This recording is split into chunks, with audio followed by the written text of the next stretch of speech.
episode 52, a Minisode on only murders. Welcome to the Autistic Culture Podcast. Each episode, we dive deep into autistic contributions to society and culture by introducing you to some of the world's most famous and successful autistics in history. Before we get started, a quick disclaimer on how we use the word autistic. The purpose of this show is not to diagnose the people or characters we discuss as autistic. While some may have announced being autistic, what we're really sharing here is our observation of what is representative of autistic culture.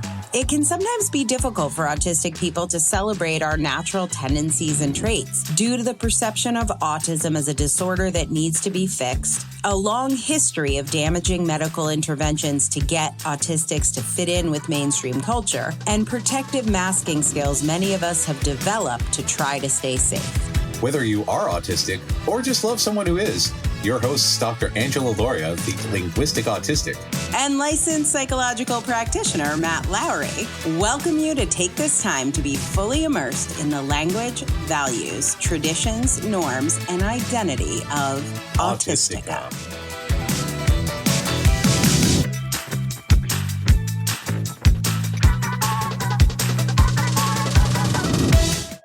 Matt. Hey, Angela. An update for you on our Only Murders in the Building episode. Oh, one of my favorite episodes and one of my favorite shows. I cannot wait to hear this. What do you got? I am very excited about this one. So this is a two-part update. The first part comes from our content manager, River Robbins, who, when she was listening to it, she said, I want to add another stone in the bucket for Selena being autistic. Ooh. She said Selena Gomez has lupus. I heard that. So, and we have our medical diagnosis, what's it called? Medical issues for autistics episode where we talk about lupus being one of, which I hadn't heard before we recorded that episode, but that lupus is a common co-occurrence with autism. It is. And Halsey, the music artist, has like POTS, EDS, Max, Sjogren syndrome. Wow. Yep. So I had no idea. Yeah. So River shared that, and I'm like, I didn't know Selena Gomez had lupus and has talked about it. And two, when we're like, she's kind of the magical third in that particular configuration. And I'm like, very interesting. The other comments I got was from a guy named Nico Terry. And Nico was talking about how autistic friendships come from shared special interests. And we talk a lot about friendship and only murders. Nico is a math professor, and he is a chocolate expert. So I have asked him to come on and do a chocolate episode for us. But we were talking about the difference between neurotypical friendships and autistic friendships. And when you're focused on a shared special interest, how easy it is to connect, and how the web of neurotypical friendships seems very confusing. But dude is a mathematician, and he gave me an equation on decoding NT friendships I had to share with you. I am about to reveal the mysteries of the universe. Nico sent me this, and I was like, we must tell everyone this is how it works. So I'm going to read his post. We are going to dissect this. He says, neurotypical friendships have a progression path that goes from acquaintance to cohort friend to casual friend to close friend to superlative of choice. So we're going to talk about this progression, these 5 stages. This is how it works. Yeah. You are not instantly best friends because you have a shared special interest. Yeah, no velociraptor moments here. What is happening? Okay. So he says it's fairly rare for NTs to admit or share with each other which stage of friendship you're in. So one of the rules of NT friendship is you don't tell anyone which stage you're in. Because they have to maintain secrecy at all times, because why would anyone say anything out loud, because they're like that? Yes. So what is up with that? Okay, here we go. Stage 1 is acquaintance. Here's how it works. Feel free to take notes if you need to. He says, running into someone regularly due to a common social environment, whether that's a social circle, a neighbor, a school, or some other context. Work at this stage, they do not mind forgetting names to a performative degree. They'll be confused if you forgot their name, but they'll remember an anecdote you told them or you were mentioned in months earlier. So this is like one of the things that's always befuddled me about the how are you, but then they're not really listening and they don't want an answer. That's because you're in this stage 1 acquaintance. You don't really matter. You just have a shared social environment. So they are acknowledging proximity workplace associates. Yes, that's it. They're just saying, hey, we share a social environment. That's it. I don't not recognize you. I don't not recognize you.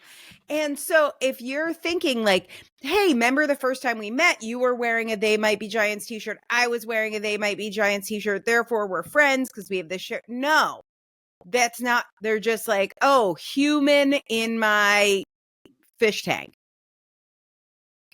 Okay. Yeah. They love the proximity. Go on. Stage 2. This is exciting. Now, this to me means we are getting married and spending the rest of our lives together. Here it is. Yeah. It is not that. Making occasional plans that are context dependent. E.g., from Nico, my friends from the dance group are all going to get drinks. That does not mean we're friends. We are in a cohort. We're all in the dance group together. We're all classmates, or we're going for drinks after work. Does not mean I like you. Does not mean you're accepted. Does not mean I care about you as a human. It means we have moved from being, hey, how are you? Head nod, to occasional context dependent plans. I don't even have to like you to agree to spend time with you. That is fascinating. Yeah. Why? But accurate. It is accurate. But yes, it's one of those things I don't understand. Yes. So the why is for an activity. We are getting drinks. We shall seek alcohol. Yes, exactly. Let us go seek alcohol together. Mm-hmm. Now, an interesting thing happens. You may be, because you share a cohort, you may be together when you have a personal tragedy or triumph. You get into a car accident on your way there. You get accepted into grad school. You get your LSAT scores back. Now, you are not sharing this with them because you're friends or you care about them. You're sharing this with them because you happen to have context-dependent plans while you were together. And this can move you into stage 3, but it doesn't necessarily. It doesn't mean vulnerability. It just means this happened in a proximate time, in a proximate place that may lead to stage 3. Stage 3 is what we call a casual friend. These are friends who approximately know who you are or the version of yourself you present to the world. They might not be able to answer all of the first date questions, where are you from? Who are your siblings? What's your most embarrassing story? They're not at that level. But they would guess, their guesses would be what our mathematician friend says, better than random chance.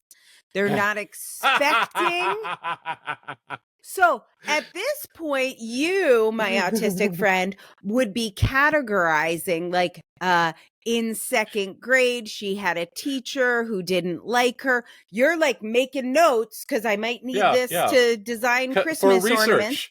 You were doing research. Exactly. They're not, but they might happen to remember something. You mentioned your sister because she called when you were together. They might remember you have a sister. Like they might, but it doesn't actually matter.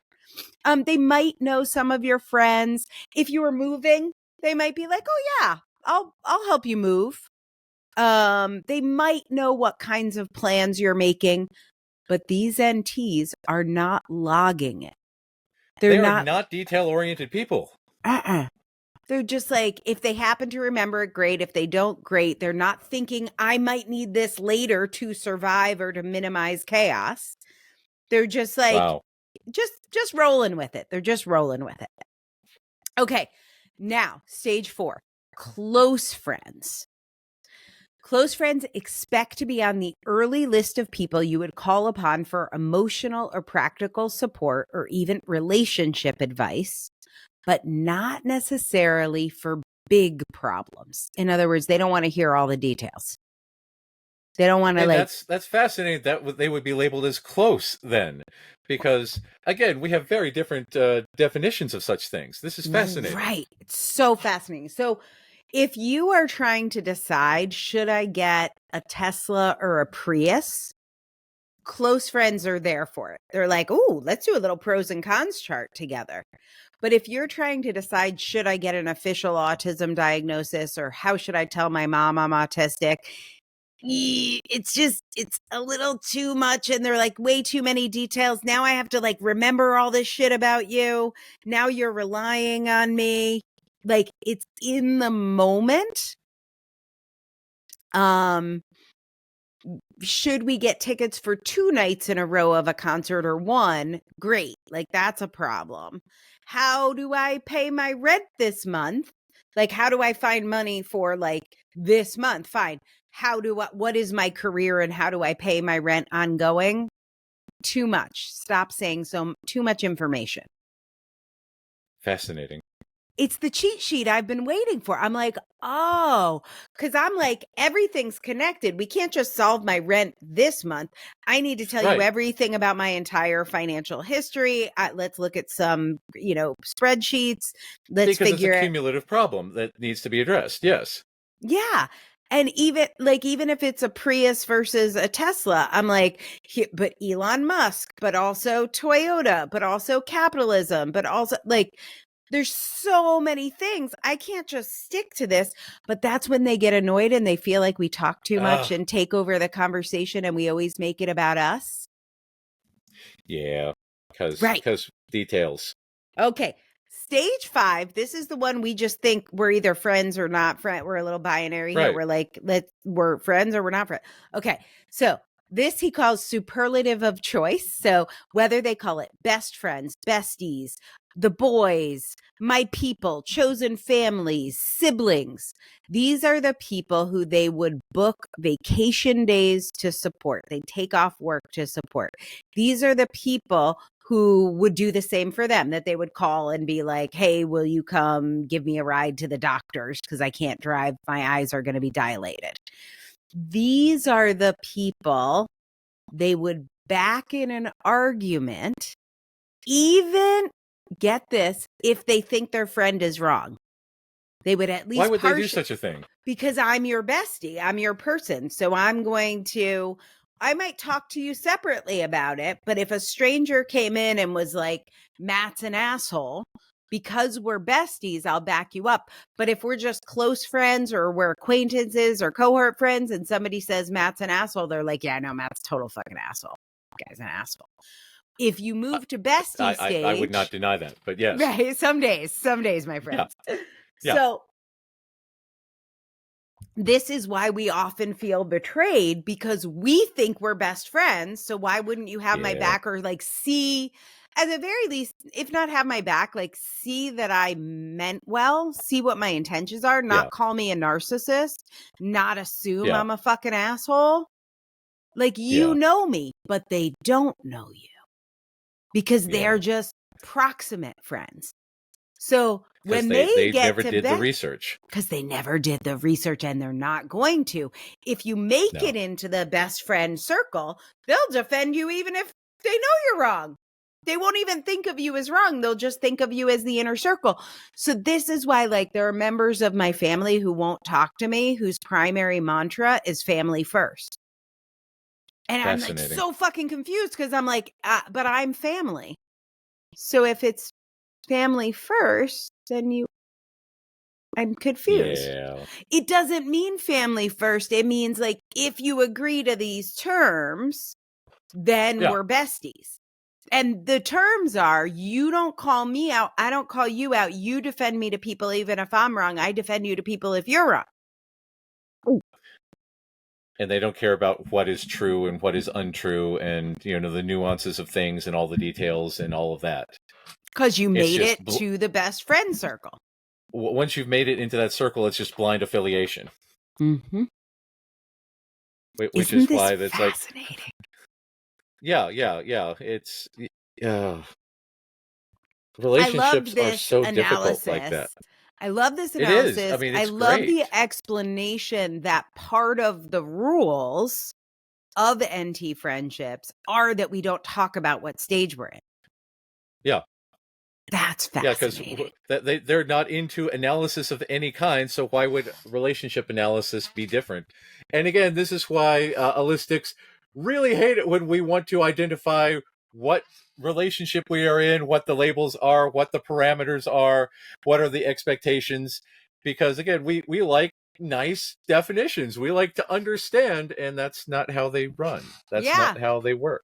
Yeah. So I thought this was a nice little navigational tool to just, like, at least have a roadmap to see what's going on. And I think the reason I love watching Only Murders is those friendships, those three people, not so much the extras we talked to, the other people in the cast, but those three people, their friendship works the way I think friendship should work. So it's, like, all very logical. Like, they constant immediately met. Logic, examination.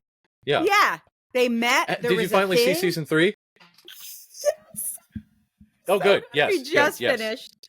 Yes. Yeah. Because there's a lot of that, especially with Mabel and, trying to figure out where she fits in and, going off on her own. And yeah, there's a lot of all that interplay going on.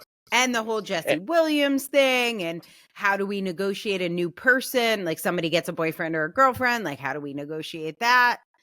Yes. It all in their friendship.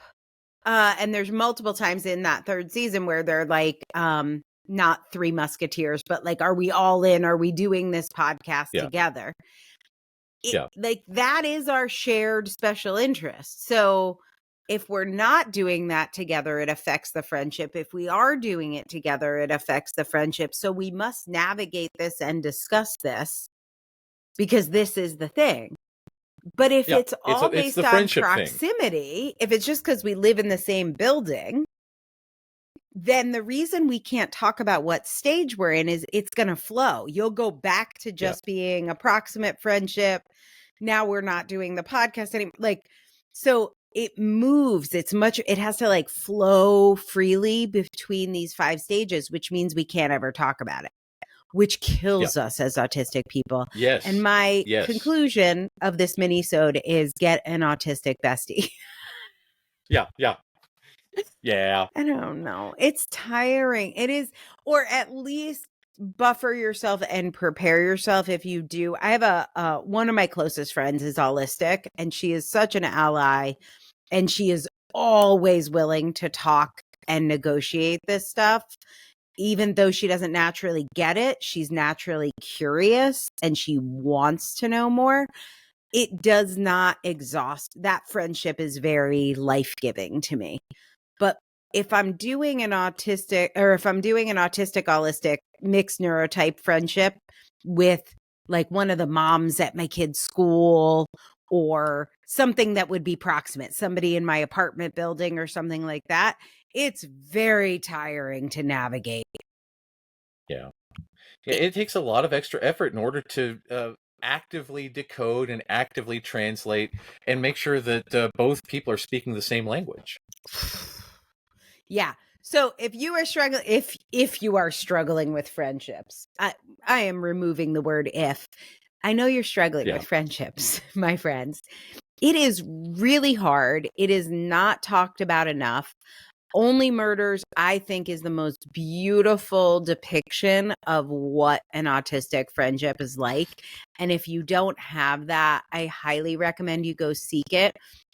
One of the old ways that, well, probably still, but one of the ways therapy was done for kids, and this was done for me, even though it wasn't called therapy, is they would pair you with an autistic person and be like, here's Megan Joe, act like Megan Joe. She does it right. And then I invariably always failed.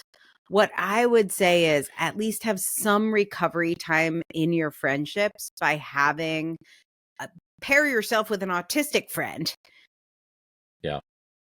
Yeah, well, this is autistic interpersonal therapy. One of the things that I've talked with somebody about this week is that behaviorists get it totally wrong with their social groups, because a lot of focus on behaviorism is saying, like the right things to say, or like, how are you? Again, the scripting. How is the weather today? Did you like that thing? Instead of having actual, genuine human interaction. About talking about our special interests, talking about things that get our vibe going. It's so surface level and superficial, because who wants to wade through 4 separate areas of superficiality before you're able to find someone who genuinely appreciates you? That's exhausting. It is exhausting. It is exhausting. And it will it's like lead being on to The Bachelor, meltdowns. or even worse, watching The Bachelor. So, yeah. Also exhausting. So that was my little Only Murders update. I learned so much about autistic friendships from watching that show. I have, with some help from River, moved Selena Gomez into our category. And at least the way that friendship is coded is 100% what a true autistic friendship would look like. So that's what I got, awesome. Matt. That's it. That was our little mini-sode. Thanks, guys. Peace. Have a good one. Thanks for listening to the Autistic Culture Podcast. If you like this show, you can help other people find it by taking a few minutes to rate and review on Spotify or Apple Podcasts. You can find out more about writing your book with me at differencepress.com. That's difference, DIFFERENCE, press, PRESS.com.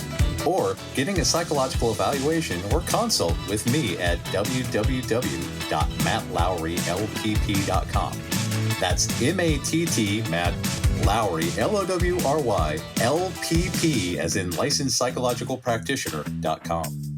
We hope you enjoyed today's episode. And remember, no one ever changed the world by being like everyone else.